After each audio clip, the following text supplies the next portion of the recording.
on your opinion.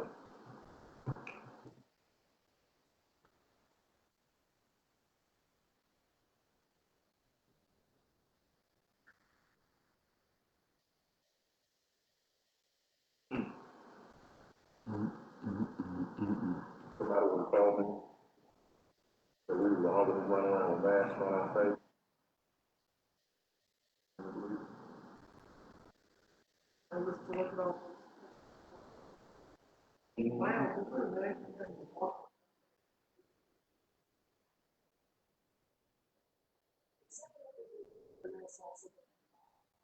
All right.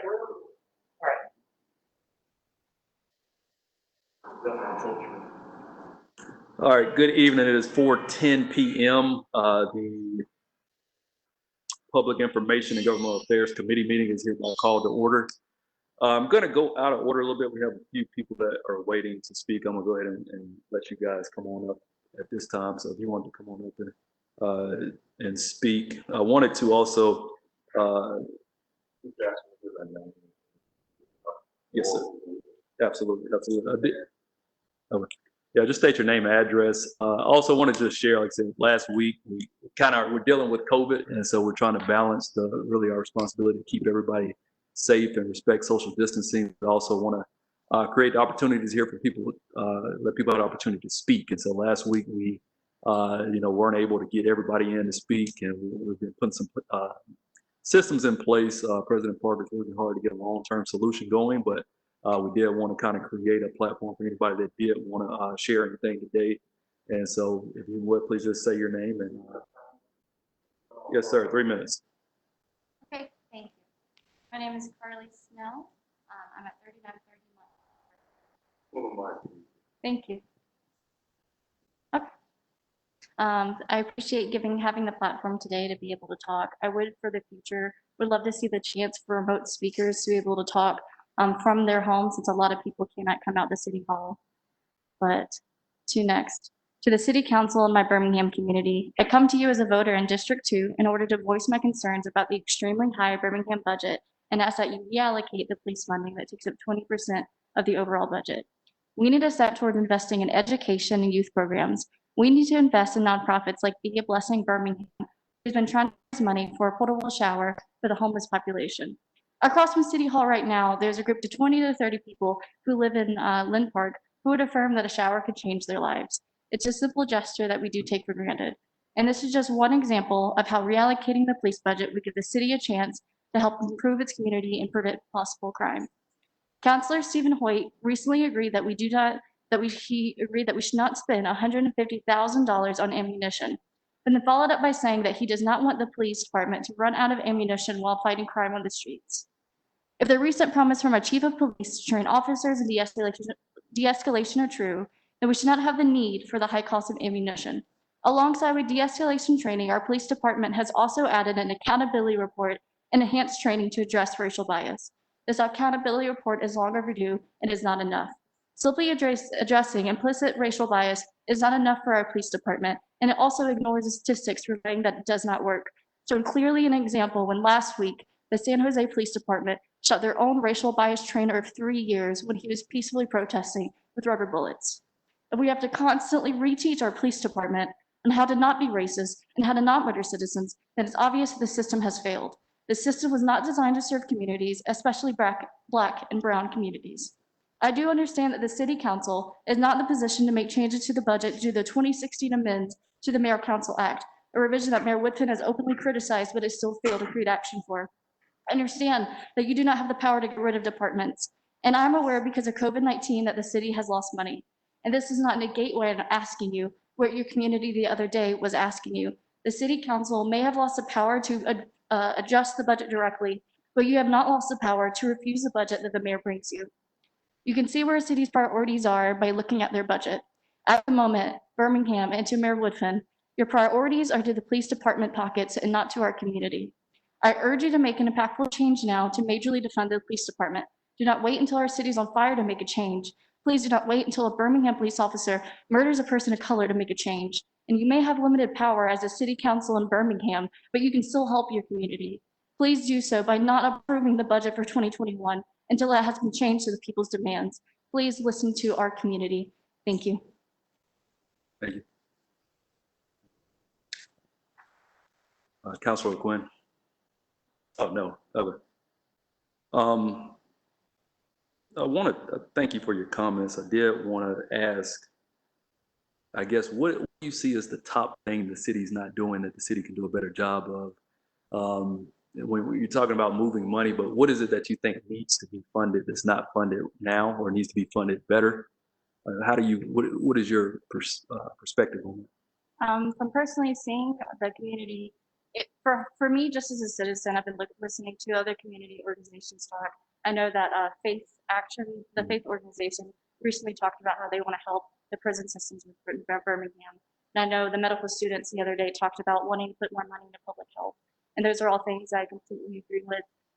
It's hard for me to say a lot as I am not a Black person and I don't really know the struggles in Birmingham, but I am upset about seeing the extreme money that the Birmingham Police Department has.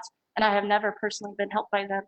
I don't know anybody who's been helped by them. I don't know if I've never seen an instance of them ever helping a homeless person. I've only seen instances of them moving around them when they're not comfortable with them being in a place or arresting them. I would like the Be a Blessing Birmingham is a nonprofit in Birmingham that I would love to see have more money and recognized for doing all the good things that they're doing for the city. Okay, thank you. I mean, I will say a couple things, Councilor Hilliard, but one, I wanted to speak to the ammunition piece. I think you mentioned that. Absolutely. There was 150,000 in the budget for ammunition. And so I think it's kind of understanding, and I think we have to do a better job of explaining some of those things. But basically, majority of the ammunition that we have, is mainly used. Every sworn officer has to qualify multiple times a year with their firearm, and so the majority of that ammunition is used for practice. Yeah. And so when you look at the number of police officers that we have, you're talking about approaching 1,000 A-post certified people. So that's somewhere like around $150 per officer. And so that's kind of what that's for. That's just a little more context around that. Councilor Hilliard, I think, wanted to make a comment. Thank you, Mr. Chairman. First of all, I want to thank you for coming forth and being involved and advocating for the community. That's very important, and we hear you. You said you were in District 2? Yes. Well, a lot of times in our neighborhood meetings, we have 99 neighborhoods. I have 19 in my area. And we try to work our community extremely hard when we go to our neighborhood meetings. And I can tell you there's been an overwhelming cry for more police protection in my district. Now, and that's why I'm listening, because I hear throughout the country about the changes that want to be made. And I agree, there are things that need to be addressed, and we do need to look at it. So I think as time go on, we should look and see where we can make changes. But at the same time, the community itself is not demanding less police protection. To be honest with you, they're demanding more police protection, at least in my community. And you could feel free to talk to some of the elders in the area, in my area. And I can promise you this, they're demanding more police protection in the community. Now, do we need, some things need to be changed? Absolutely, I agree with you 100%. And those are some things, and I think that that you're young enough and involved enough along with the others to help make those changes. And we pledge to work along with you to do that. Thank you. Absolutely. May I have a chance to respond? Yes, ma'am. To what you talked about earlier about explaining how we need, well, the ammunition budget is for the training of officers. They need to each, go through how many hours of training, correct? They have to qualify, basically going out and going through the target practice to make sure that they can effectively use their weapon. I understand that, and I think it's important for anyone to have a gun, be prepared, know how to use it. At the same time, I believe that we're just still putting too much effort in teaching people how to shoot a gun instead of teaching them when to not use your gun. And I believe that is what the people are pushing for. I understand that some communities may feel unsafe as well, and they do want more police presence, but I think it's more important to look at alternatives to a police officer, to someone with a gun, because I feel like that's always going to escalate a situation, but that's just coming from me. I think you if I may, I want to say this, is that, and I thought about this really hard, and you mentioned about the homeless being in the park, and you're exactly right. Mental illness is a great issue, and it's very difficult, in my opinion, for someone to police and also be a mental health worker. We do need to have, we need to put more emphasis on mental health. Domestic violence is a large issue right now. A lot of people at home, domestic violence has been up. And so we need more things in that direction to help solve some issues and problems. For one, I just believe that the police should not have to do all of that, and and police too. Maybe things we need to focus on and separating some of those issues out, and that is something needs to be done maybe in the future to see how we can. A policeman shouldn't have to be everything. A mental health psychiatrist, a domestic violence expert, and hopefully we could look at and maybe come up with some solutions how we can change that. Yes, I would like the start of that. Thank you. Thank you. Thank you. I believe Mr. Canal.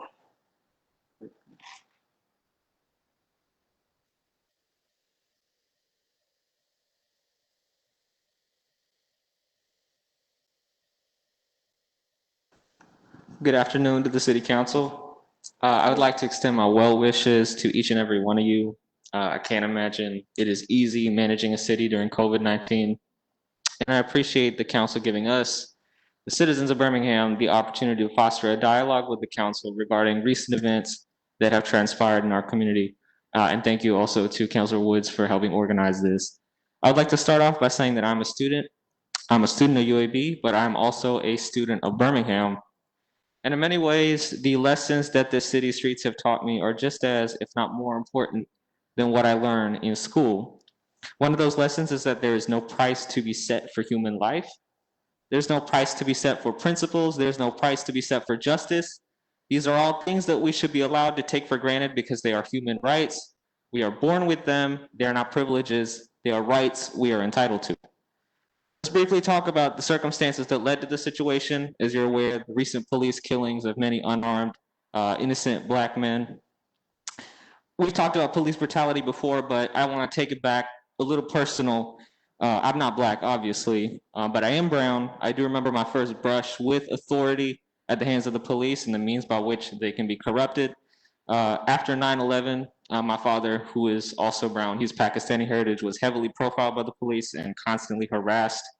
That is not in any way comparable to the Syrian brutality inflicted by police upon the Black community or the institutional racism stacking decks against Black Americans at every level of this nation's infrastructure.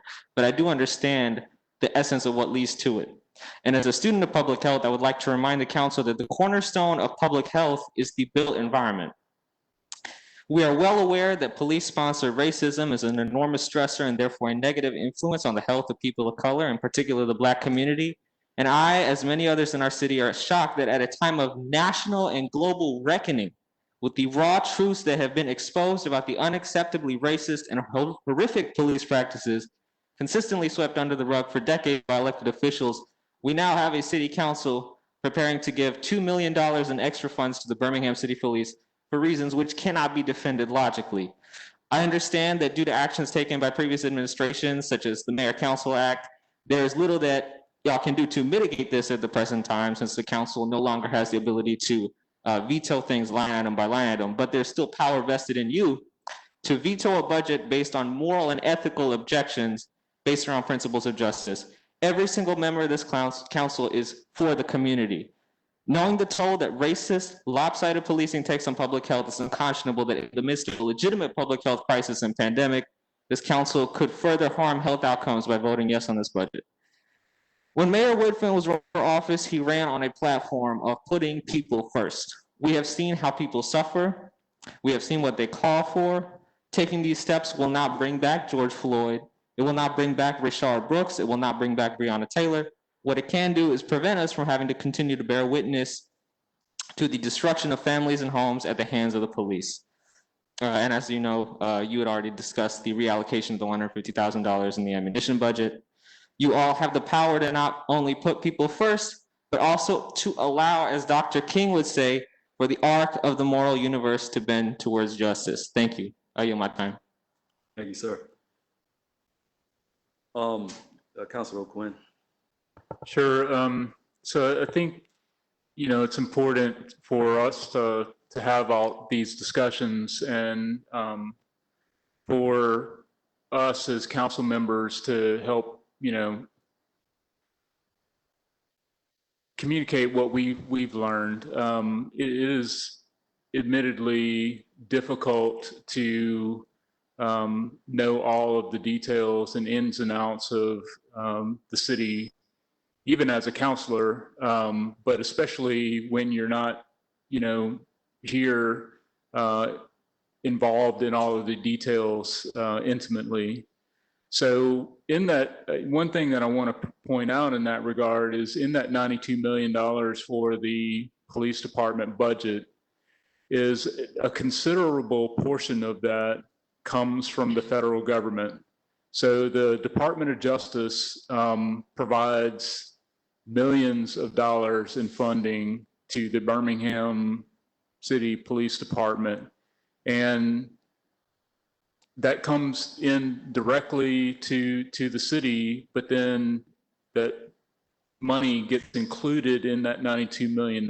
So we have to budget the 92 million, but what I'm trying to say is that 92 million isn't coming completely from local revenue.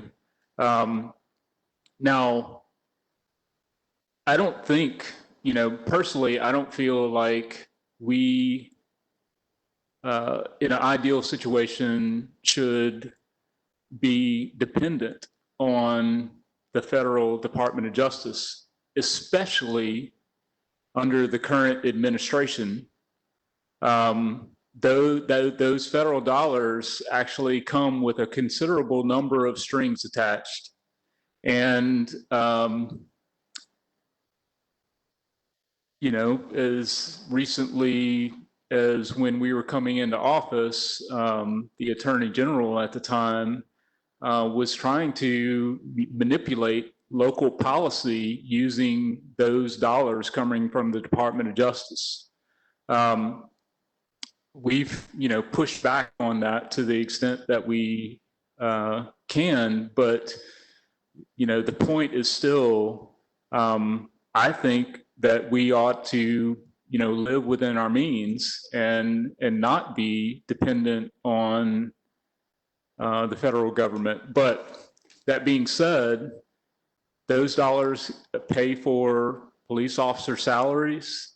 They pay for any, all sorts of equipment, things that it actually are basics within the police department. So I'm sure there's, a lot more detail. Councilor Abbott's been here the longest of us all and probably knows a lot more of the intimate details. But I just wanted to point that out that, a considerable amount of that money is coming from the feds and not from local dollars. But nevertheless, I agree, and actually I agree with what Councilor Hilliard said. Actually, my introduction to community service was back in 2004. In my neighborhood, we had a number of armed robberies where people were out mowing the grass, and somebody stopped the car and got out with a gun, robbed people literally while they were mowing the grass. So that caused an outcry in our community, and I had the good fortune, I suppose, of heading up a grassroots committee to try and organize the neighborhoods in the East Precinct to advocate for more law enforcement. And, I would say that over the course of the time since that time, 2004 to now, the consistent message that I have heard is, why don't I see the police? Why aren't they patrolling more? Why don't we have a fully staffed police department? Why is that police officer sitting down at the convenience store instead of patrolling in the neighborhood? why won't the police officer come and actually enforce the ordinances that we have on our books? Those are things that we hear consistently from our residents. So it is, you know, the 300, 400 plus emails that we're getting from people all over, you know, the country now, isn't consistent with my experience of being embedded in the community and talking to people who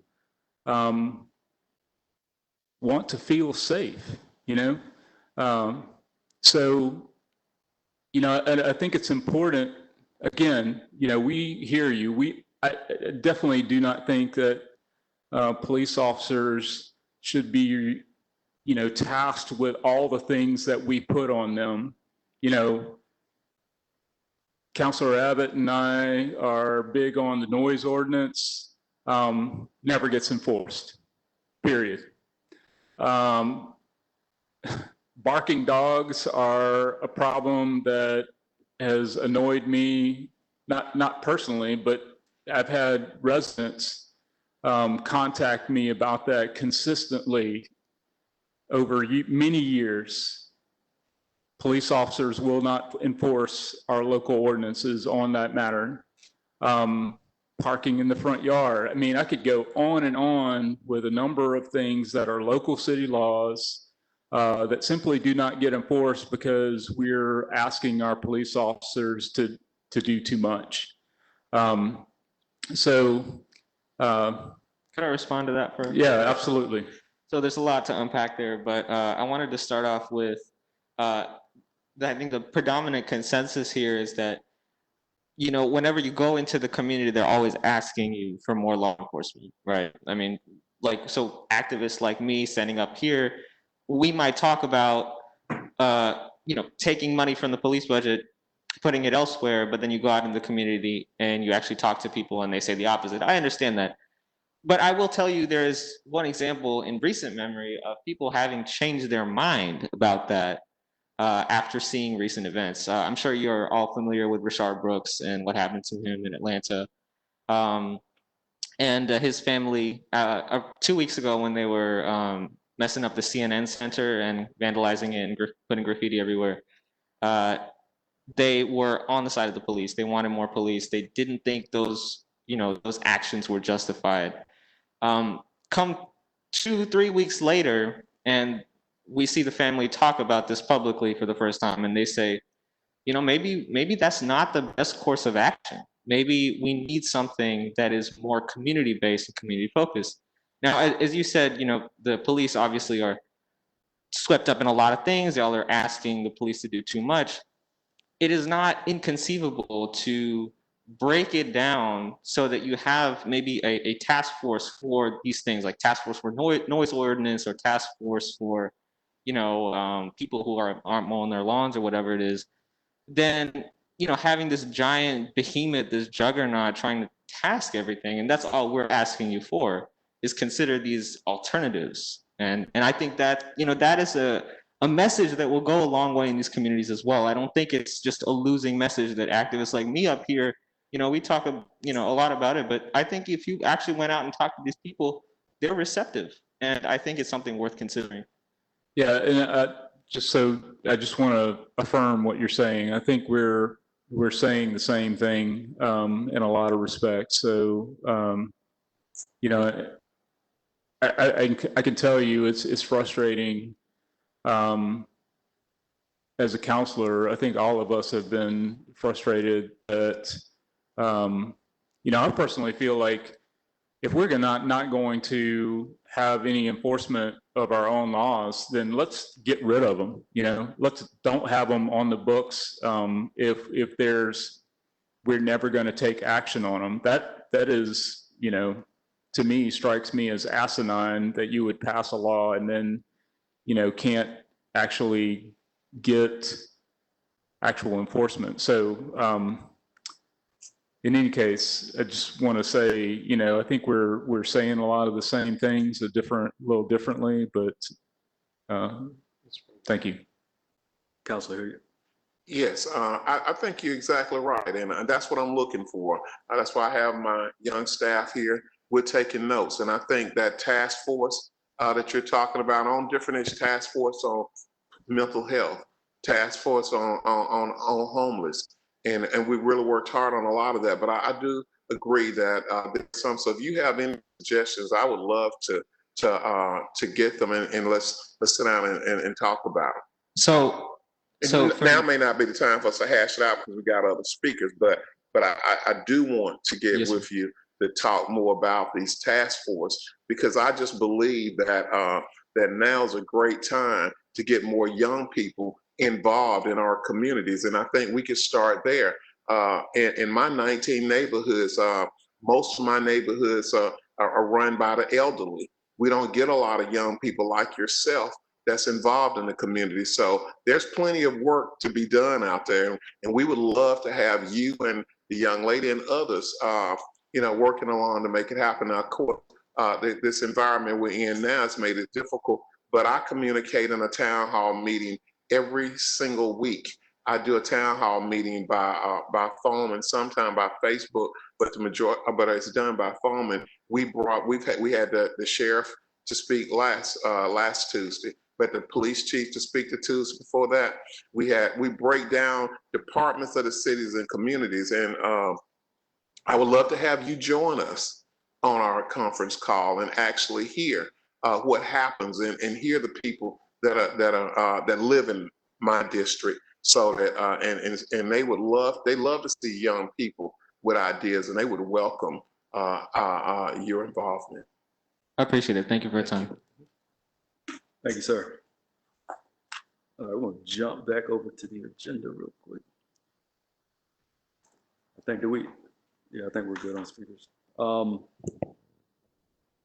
And so item 3, I wanted to have a conversation around just our communication plan in general. Number one, how we communicate with the public. Are we effectively getting information out? And so really want to look at opening up a conversation to revamp that piece and make sure that we are effectively communicating with people. Because even this issue here, I've talked to a lot of people even around this push to defund, quote unquote, the police. And I did want to, let me follow up real quick. I did want to say, I've had that conversation with a lot of people over the last week. And as we've gotten into it, it's not so much even a conversation about the police, it's just a conversation about how we approach public safety. And so the more we get into it, I think, because the majority of our officers, the overwhelming majority are just good folks that go to work and go home, do a good job. And so I think in having that conversation, what I've been hearing is that people want they want basically police to move away from non-law enforcement related tasks. And so like she mentioned that she doesn't see the police do anything for the homeless people. And so they have, that's not necessarily a job unless they're breaking the law. And so we need to, is what I'm sounding like, I'm hearing from this community, is back away from unnecessary interaction. And so I know we're doing things, moving towards more digital things. There's a crime center going up.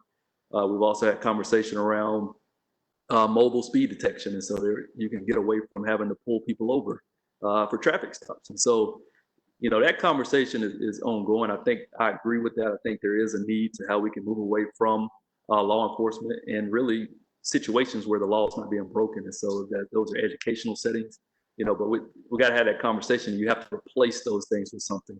The incident in Atlanta, like the police were called on them for being asleep in his car.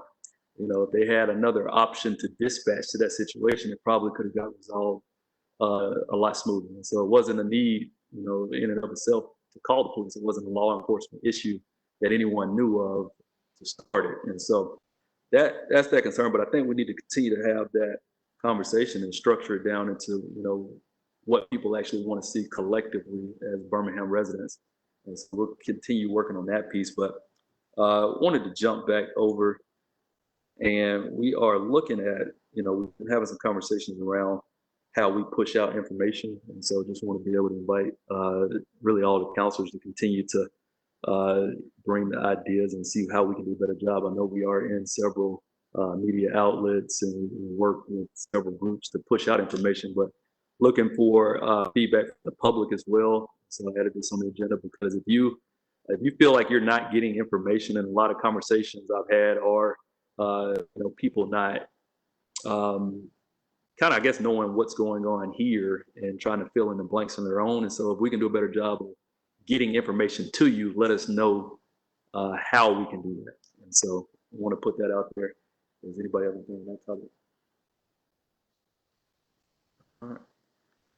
So I wanted to jump over, kind of talk about our COVID-19 update. And so what we're seeing is really, kind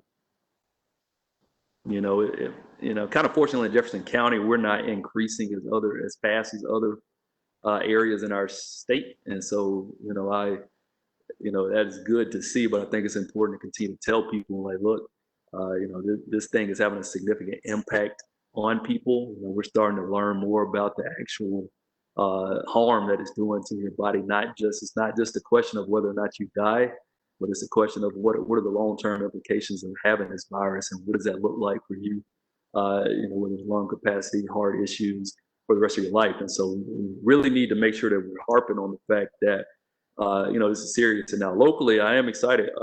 We've been able to really get some testing going. We've really been able to grow that consistently. I know President Parker and Councilor Hillier were very integral in kind of getting a few more sites stood up, as well as the Department of Health. But, it's a situation where a lot of people are just wanting to act like it's not a threat, and we really need to make sure we're putting that in the forefront. And so really want to make sure that, if you are going out, going in crowds, wear your mask. And we're going to continue to push that. And so, like I said, that's something that we've got to continue to look at, because, people were behaving as if we were trending down, but we never really started a downward trend as far as cases. And as testing expands, we're probably just going to keep seeing more cases. It's going to be important to continue pushing that message out. Mr. Chairman. Yes, sir. Councilor Hilliard. Yes, I was just going to say on the COVID-19, of course, if you're interested, you can call our offices here at city councils, and we could give you, I don't have it with me now, but there'll be several other testing sites that'll be popping up around the city that people can get tested at. And pretty soon we will be having some masks that we will give out and give away. I think someone called and invited me to a house party, and I just told them that it just wasn't safe, Councilman Abbott, to have a house party. And so I took them 150 masks, and I said to them, I said, you should not do this. I said, right now, state-wise, we had, I think Sunday it hit over 1,000.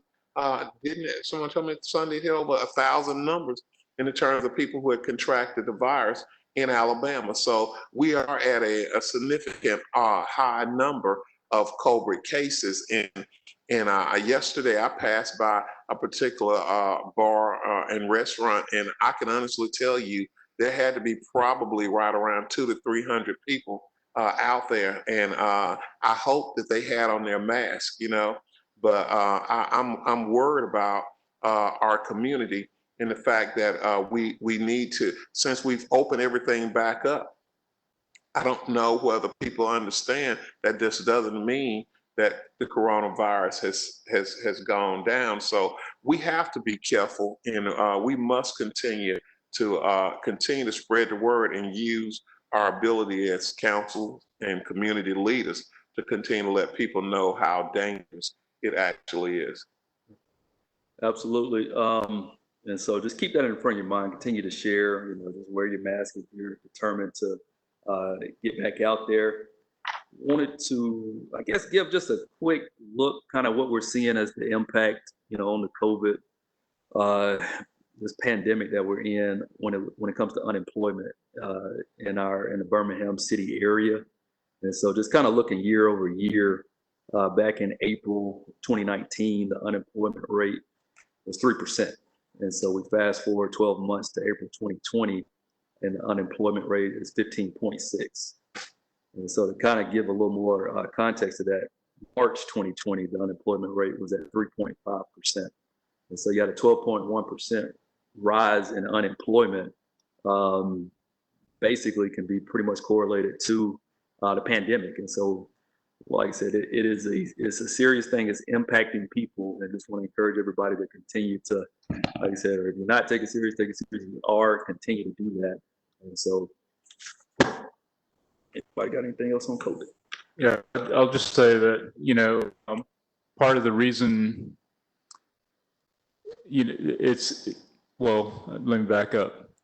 So it's only the current situation that we're in is, obviously been devastating for a lot of businesses and for a lot of folks in terms of employment. But the numbers are continuing to go up. And yes, we are doing more testing, but the number that you really need to look at is the number of hospitalizations. And the number of hospitalizations is not, that curve is not declining, it's staying steady. And,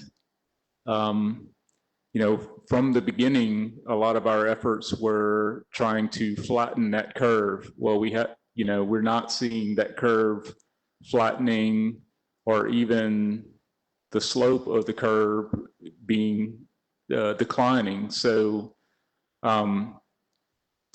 the way we get out of all of this is by people taking proper precautions, using sanitation,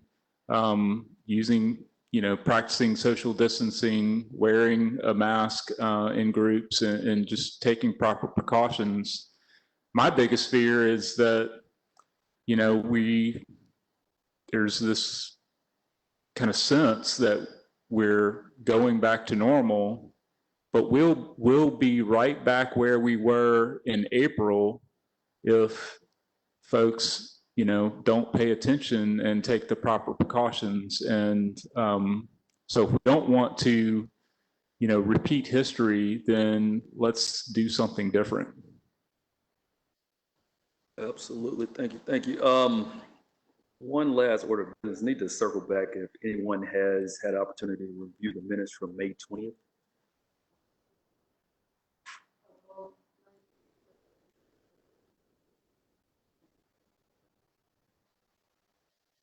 Second, that item passes, and so all in favor? Now that motion passes. Yeah, we are. Any old business? I can tell. I can see the smile in your eyes. All right. Any motion to adjourn? Second.